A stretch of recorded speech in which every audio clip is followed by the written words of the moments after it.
दोस्तों, हमारे भारतीय इतिहास में कई ऐसे रहस्य हैं जो आज तक सुलझाए नहीं जा सके हैं।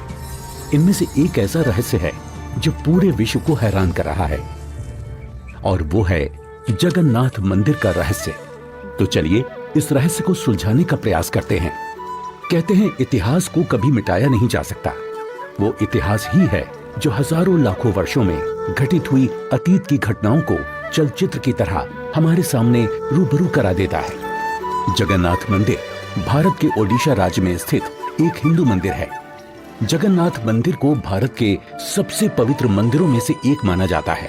जगन्नाथ मंदिर के बारे में कई रहस्य हैं। एक रहस्य ये है कि मंदिर में स्थापित मूर्तियां अधूरी क्यों हैं?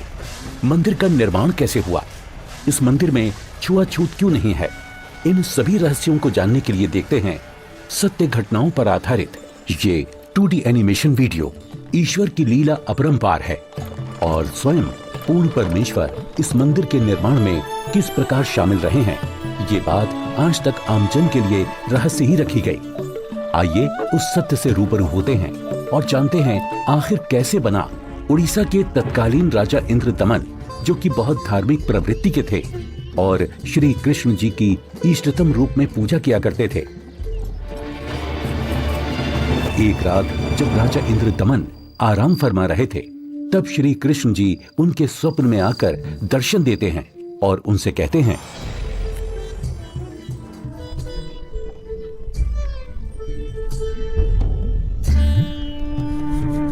इंद्रदमन। हे प्रभु, आप? हे इंद्रदमन, मेरी मृत्यु के उपरांत जिस संदूक में मेरी अस्थियां विसर्जित की गई थी, वो काष्ठ का संदूक पानी में बहता हुआ तेरे राज्य में पुरी में समुद्र किनारे आ लगा है। मैं चाहता हूं कि तुम मेरे आदेश से उस संदूक को उसी स्थान पर रखकर उसके ऊपर मंदिर यादगार रूप में बनवा दो, जिसका नाम जगन्नाथ होगा। और उस मंदिर में एक विप्र रख देना जो श्रद्धालुओं को पवित्र गीता के अनुसार ज्ञान प्रचार करेगा। याद रहे, इस मंदिर में ना तो कोई मूर्ति होनी चाहिए और ना ही कोई पाखंड। जैसा आपका आदेश महाराज। किंतु भगवान, कृपा करके मुझे वो स्थान दिखा दीजिए जहां मंदिर का निर्माण किया जाना है। ठीक है वत्स, मैं तुम्हें वहां ले चलता हूं।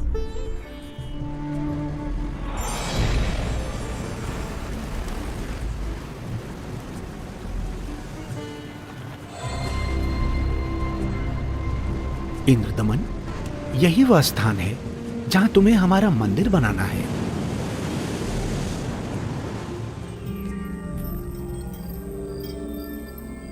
भोर होते ही राजा इंद्रदमन ये बात अपनी पत्नी को बताते हैं। फिर उसके बाद मेरी आंख खुल गई। स्वामी, इस शुभ कार्य में देरी कैसी? सर्व संपत्ति उन्हीं की दी हुई है, उन्हीं को अर्पित करने में क्या सोचना।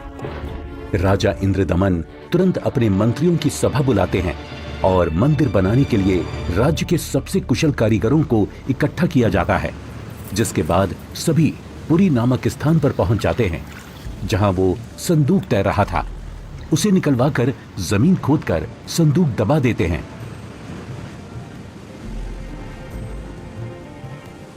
और देखते ही देखते उस संदूक के ऊपर मंदिर बनाने का काम शुरू हो जाता है।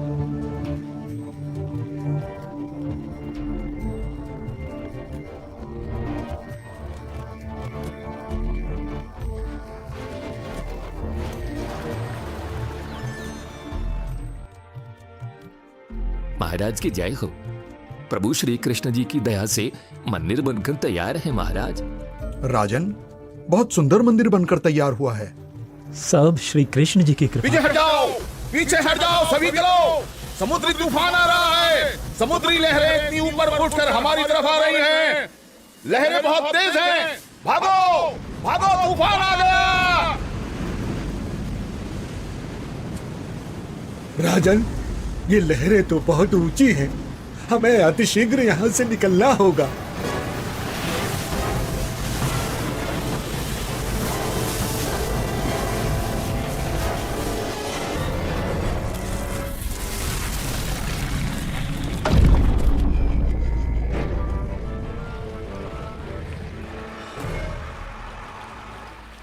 हे भगवान, ये क्या अनर्थ हो गया? समुद्र की लहरों ने मंदिर को तहस नहस कर दिया है महाराज।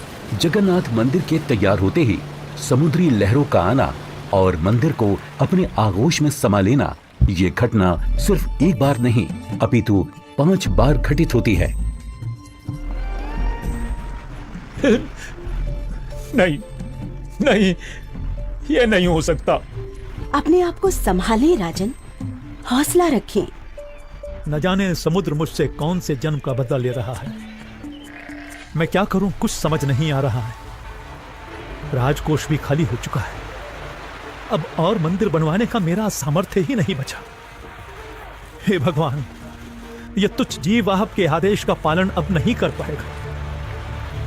मुझे माफ कर देना भगवान, माफ कर देना। राजा के 100 यत्न करने के बावजूद मंदिर नहीं बन रहा था। तब काल ब्रह्म से हुए वचन के मुताबिक सर्व सृष्टि के रचनाहार, सभी आत्माओं के जनक, दुख हरता कबीर प्रभु अपने निज धाम सतलोक से आकर वहां प्रकट होते हैं और एक संत रूप में राजा के दरबार में पहुंच जाते हैं।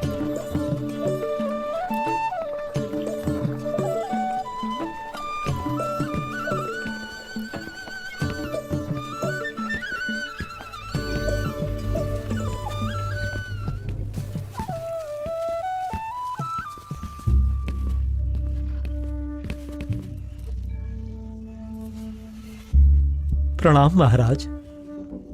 प्रणाम।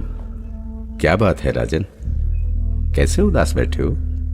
हे महात्मा जी, परमात्मा कृष्ण जी के आदेश से समुद्र किनारे मंदिर का निर्माण करवाया था, किंतु समुद्र ने उसे तोड़ दिया। अब की बार समुद्र नहीं तोड़ेगा, आप मंदिर बनवाओ। क्षमा करें महाराज, मंदिर 5 बार बनवाया है, परंतु 5 बार समुद्र ने उसे तोड़ दिया है। कोई बात नहीं इंद्रदमन, यदि मन बने तो मेरे पास आ जाना।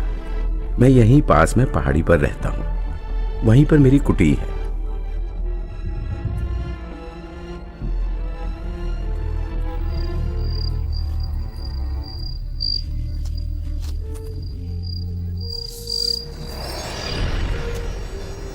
इंद्रदमन, एक बार फिर मंदिर बनवा दें। जो तेरे पास संत जी आए थे तो उन्हीं से सहायता की याचना कर ले। वो कोई मामूली संत नहीं है इंद्रदमन, उनकी भक्ति शक्ति का कोई पार पार नहीं है।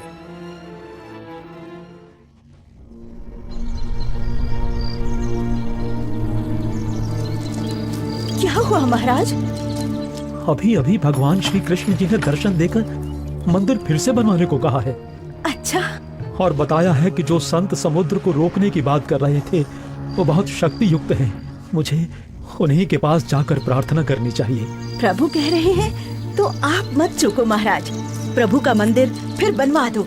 बनवाना तो मैं भी चाहता हूँ, किंतु अब तो राजकोष भी खाली हो चुका है। इस वक्त मैं धर्म संकट में फंस चुका हूँ। यदि मंदिर नहीं बनवाऊंगा तो प्रभु अप्रसन्न हो जाएंगे और मंदिर बनवाने के लिए धन भी शेष नहीं रहा। स्वामी, आप चिंतित ना हो।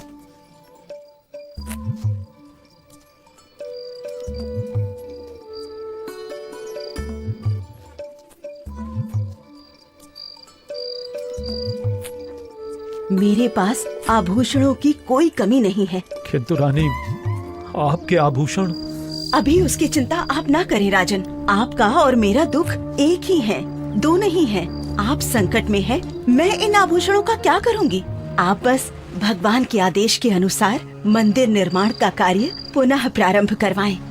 स्वामी, ये आभूषण भी भगवान के ही दिए हुए हैं और भगवान के आदेश का पालन करने में इनका सहयोग लेना मैं अपना सौभाग्य समझूंगी।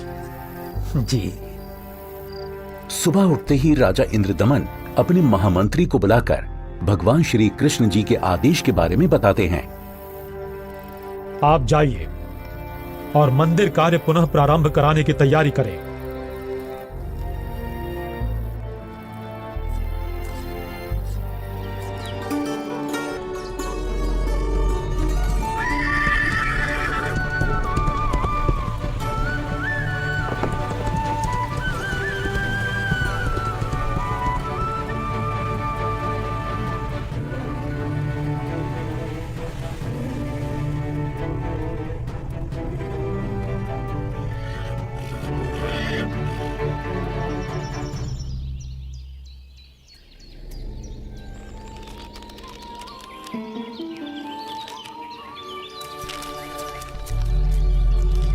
प्रणाम ऋषि जी।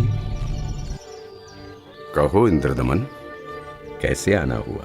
हे महात्मा, मुझे माफ कर दो। मैंने आप पर विश्वास नहीं किया। स्वप्न में भगवान श्री कृष्ण जी ने बताया है कि आप समर्थ ऋषि हैं। मुझ दीन पर कृपा करो। राजन, जिस ओर से समुद्र हर बार आकर मंदिर को बहा ले जाता है, आप उस ओर एक छोटा सा चबूतरा बनवा दें, जिस पर बैठकर मैं परमात्मा की भक्ति करूंगा। जो आज्ञा महाराज। कुछ समय बाद मंदिर का निर्माण कार्य तकरीबन पूरा हो चुका था। एक दिन राजा स्वयं खड़े होकर निर्माण कार्य देख रहे होते हैं। तभी वहां गोरखनाथ जी आ जाते हैं। प्रणाम स्वीकार करें महात्मन। इंद्रदमन, आप भगवान का इतना सुंदर मंदिर बनवा रहे हैं, किंतु सुना है कि इस मंदिर में कोई मूर्ति नहीं लगा रहे। ऐसा क्यों? मुनिवर क्षमा करें। भगवान श्री कृष्ण ने स्वयं स्वप्न में आकर मुझे मूर्ति लगाने से मना किया है। राजन, सपना तो सपना ही होता है। आपको हमारे आदेश का पालन करना होगा। मंदिर में भगवान कृष्ण की मूर्ति की स्थापना की जाए। हे महात्मन, जैसा आपका आदेश। हाँ, और याद रहे, मूर्ति चंदन की लकड़ी से बनाई जाए।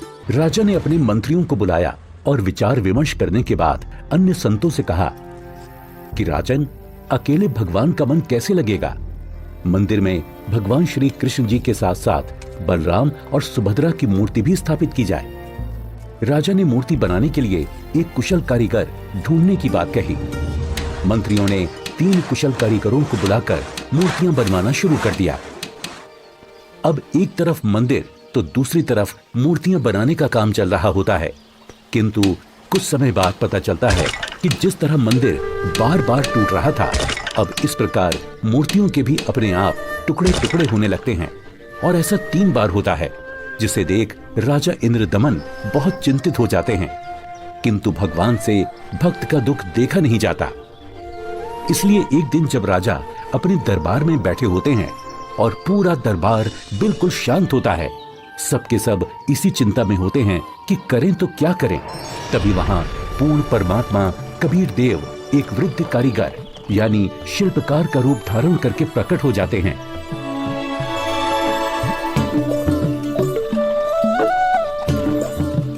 राजा से कहो कि मैं एक शिल्पकार हूँ और मूर्ति बनाना बड़े अच्छे से जानता हूँ। महाराज की जय हो। महाराज, बाहर एक वृद्ध व्यक्ति आया है और अपने आप को मूर्तिकार बता रहा है। आपसे मिलना चाहता है महाराज। अवश्य, उनको अवश्य आने दिया जाए। जो आदेश महाराज।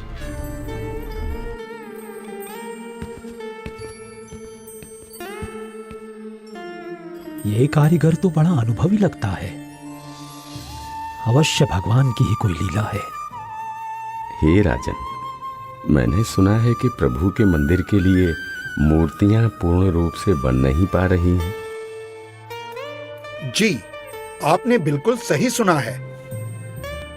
मैं 80 वर्ष का वृद्ध हो चुका हूँ और मुझे 60 वर्ष का अनुभव है राजन। चंदन की लकड़ी की मूर्ति प्रत्येक कारीगर नहीं बना सकता। यदि आपकी आज्ञा हो तो सेवक उपस्थित है। हे कारीगर, आप मेरे लिए भगवान ही हैं, जो कारीगर बनकर आए लगते हो। कृपया आप शीघ्र अतिशीघ्र ही मूर्तियां बना दो। मूर्तियां तो मैं बना दूंगा, किंतु राजन, मेरी एक शर्त है। क्या शर्त है आपकी?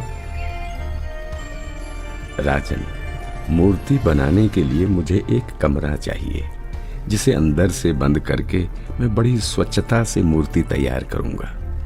और जब मूर्तियां तैयार हो जाएंगी तो मैं स्वयं दरवाजा खोलूंगा। ठीक है।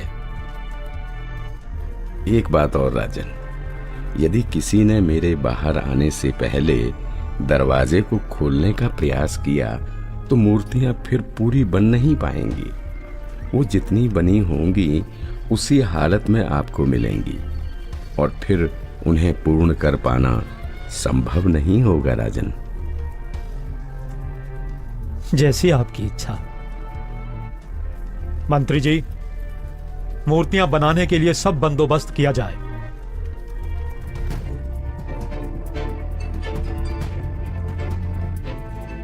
प्रणाम महात्मा जी।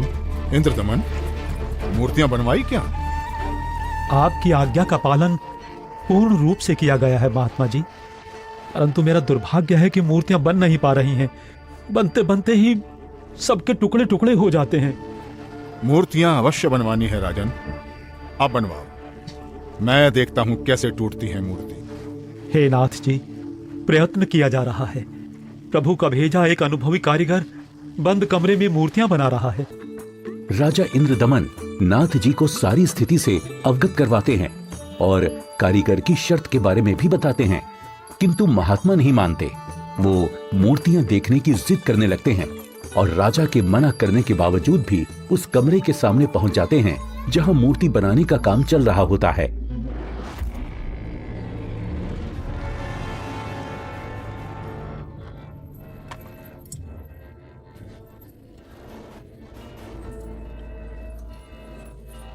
कारीगर, दरवाजा खोलो, दरवाजा खोलो कारीगर। मैं कहता हूं दरवाजा खोलो कारीगर, हमें मूर्तियां देखनी है। राजन, आप बता रहे हो 80 वर्षीय वृद्ध हैं और 12 दिन से खाना पीना भी नहीं किया है। अब आवाज भी बंद है, कहीं कारीगर मर ना गया हो। आप दरवाजे को तोड़वा दीजिए। राजा ना चाहते हुए भी नाथ जी के कहने पर दरवाजे को सैनिकों से तोड़वा देते हैं।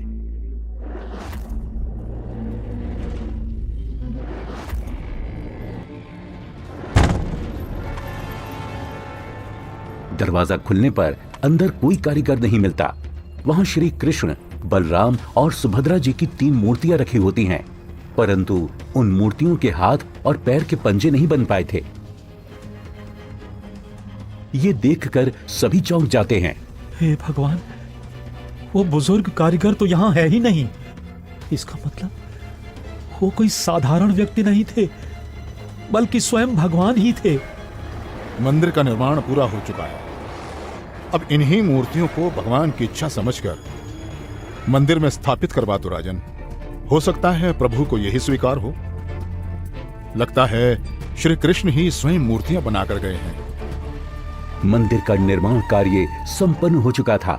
अब बारी थी तो मूर्तियों में प्राण प्रतिष्ठा की, जिसके लिए राजा, रानी, मंत्री, महामंत्री और काफी संख्या में पंडित ब्राह्मण मंदिर के सामने पहुंच जाते हैं।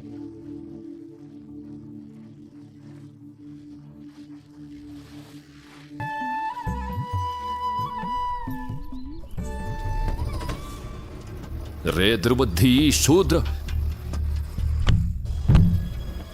अपवित्र!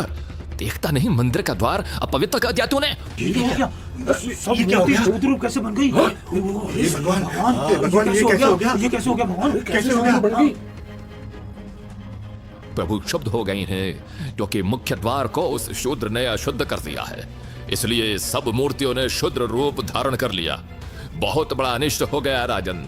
कुछ समय उपरांत देखते ही देखते मूर्तियां अपने वास्तविक रूप में आ जाती हैं, जिसके बाद पंडित कई बार गंगा जल छिड़ककर मूर्तियों को शुद्ध करने का उपक्रम करते हैं। मूर्ति स्थापना के कुछ दिन बाद अचानक समुद्री तूफान आ जाता है और समुद्री लहरें लगभग 40 फीट ऊंची उठकर बहुत तेज वेग में मंदिर की ओर चल पड़ती हैं। सभी आपस में बातें करने लगते हैं। लगता है अब की बार भी समुद्र मंदिर को नष्ट कर देगा। अरे ये क्या? संत जी अभी भी वहीं पर बैठे हैं। अरे कोई उठाओ उनको वहां से। सभी चिल्लाते हैं, हट जाओ, हट जाओ, हट जाओ, वहां से पीछे हट जाओ। समुद्री तूफान आ रहा है। हट जाओ, हट जाओ, वहां से पीछे आ जाओ। महात्मा जी पीछे आ जाओ। अरे अरे अरे अरे ये क्या हो गया? ये क्या हो गया? ये क्या हो गया? ये क्या हो गया? महात्मा जी ने पानी को वहीं पर रोक दिया है राजन। लगता है अब की बार मंदिर बच जाएगा। महात्मा अवश्य ही कोई परम शक्ति युक्त है।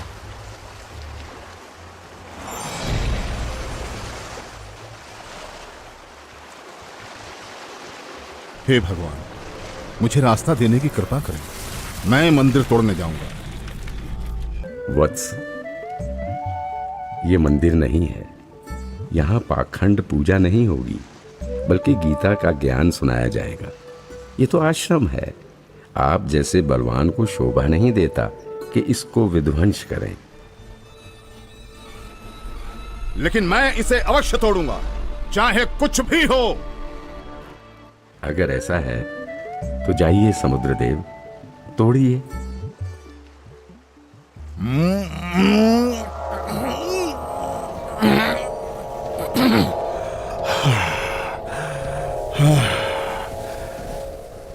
मैं आपकी शक्ति के आगे विवश हूं स्वामी। आपकी शक्ति अपार है। आप मुझे रास्ता देने की कृपा करें प्रभु। मैंने राजा इंद्रदमन को मंदिर की रक्षा का वचन दिया है। मैं मार्ग से नहीं हट सकता समुद्रदेव। आप ऐसा कुकृत्य क्यों करना चाहते हैं? जब ये कृष्ण त्रेता में श्री राम बनकर आए थे, तब इन्होंने लंका जाने के लिए मुझे अग्नि बाण दिखाए और मुझे भला बुरा कहकर अपमानित कर रास्ता मांगा था। लक्ष्मण, मेरा अग्नि बाण दो। लातों के भूत बातों से नहीं मानते। मैं ये मंदिर तोड़कर उसका प्रतिशोध लेना चाहता हूं। समुद्रदेव, प्रतिशोध तो आप पहले ही ले चुके हो। आपने तो समस्त द्वारिका पहले ही डुबो दी है। जी नहीं, अभी वो पूर्ण रूप से नहीं डूबी।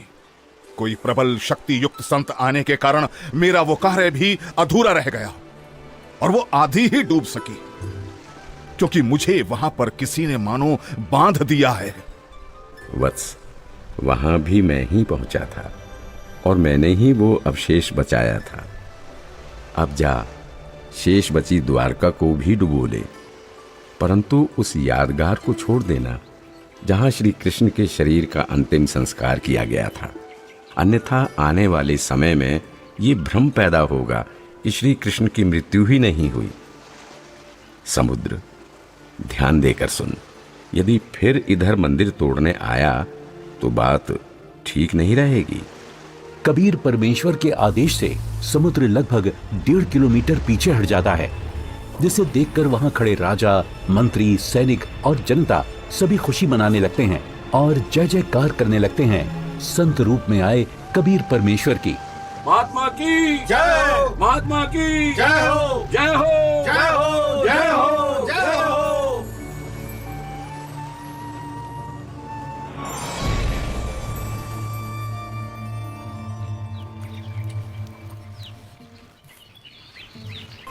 पंडित जी, सब कुछ करके देख लिया। आपका कुष्ठ रोग तो बढ़ता ही जा रहा है।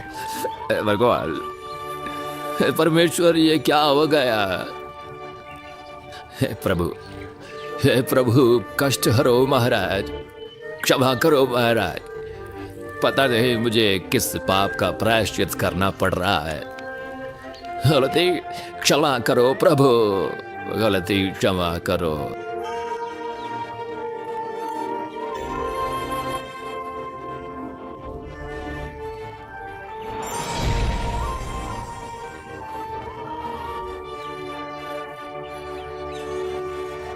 हे भक्त, तूने मुख्य द्वार पर खड़े एक संत को नीच जाति का समझकर धक्का दिया है। क्षमा करो महाराज, आगे से ऐसी भूल कभी नहीं होगी। आपका कष्ट निवारण मैं नहीं कर सकता। ये तो उन्हीं के पास जाकर क्षमा मांगने से और उनके पैर धोकर उस चरणामृत के पान से ही होगा। वो कोई साधारण संत नहीं थे, अपितु कोई परम शक्ति ही शूद्र रूप धारण करके वहां परीक्षा लेने के लिए पहुंची थी।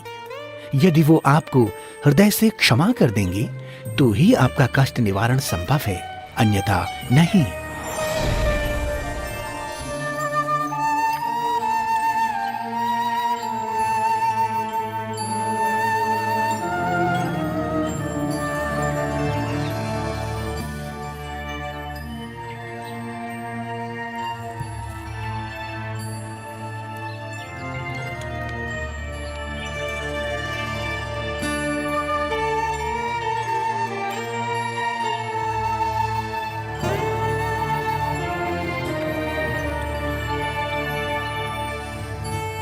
सुना है कि पंडित जी ने प्राण प्रतिष्ठा वाले दिन जिसको धक्के मारकर मंदिर से बाहर गिराया था, भगवान श्री कृष्ण ने दर्शन देकर उन्हीं से माफी मांगने को कहा है। अच्छा, हाँ, मुनि की खोज सभी कर रहे हैं ताकि पंडित जी का कोढ़ का रोग ठीक हो सके।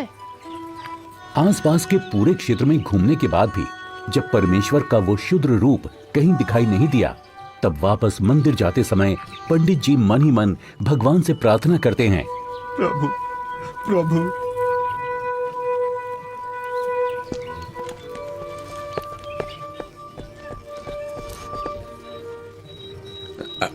अरे अरे रुकिए पंडित जी, मैं शूद्र हूं, मेरे नजदीक मत आइए, आप भी अशुद्ध हो जाएंगे।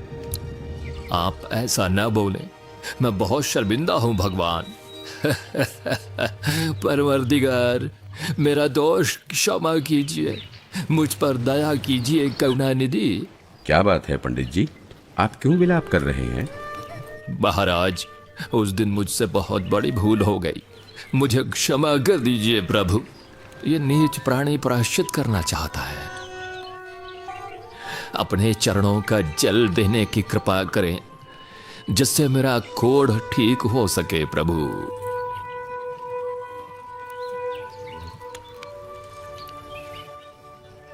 हे ब्राह्मण, इसे 40 दिन तक पीना तथा जल में डालकर स्नान करना। आज से 40वें दिन तुम्हारा कुष्ठ रोग समाप्त हो जाएगा। अब से भविष्य में इस जगन्नाथ मंदिर में किसी ने भी छुआछूत की तो उसकी भी यही दशा होगी, दंड का भागी होगा। जी महाराज, जी महाराज, जी महाराज, इस मंदिर में कभी छुआछूत नहीं करेंगे, नहीं करेंगे। आशीर्वाद है बच्चों।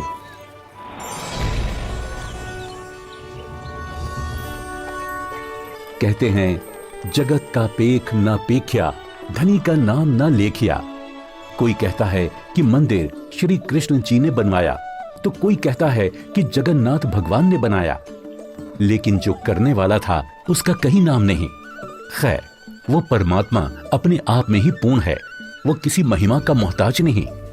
तो आपने देखा कि किस प्रकार परमेश्वर कबीर देव जी ने संत रूप में प्रकट होकर समुद्र को रोककर जगन्नाथ मंदिर की स्थापना करवाई, कारीगर रूप में अवतरित होकर मूर्तियां बनाई और क्षुद्र रूप बनाकर मंदिर से छुआछूत जैसी बुराई को हमेशा हमेशा के लिए खत्म कर दिया।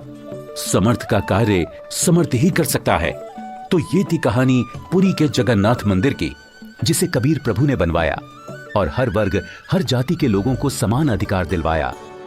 जगन्नाथ मंदिर की सत्य कहानी कर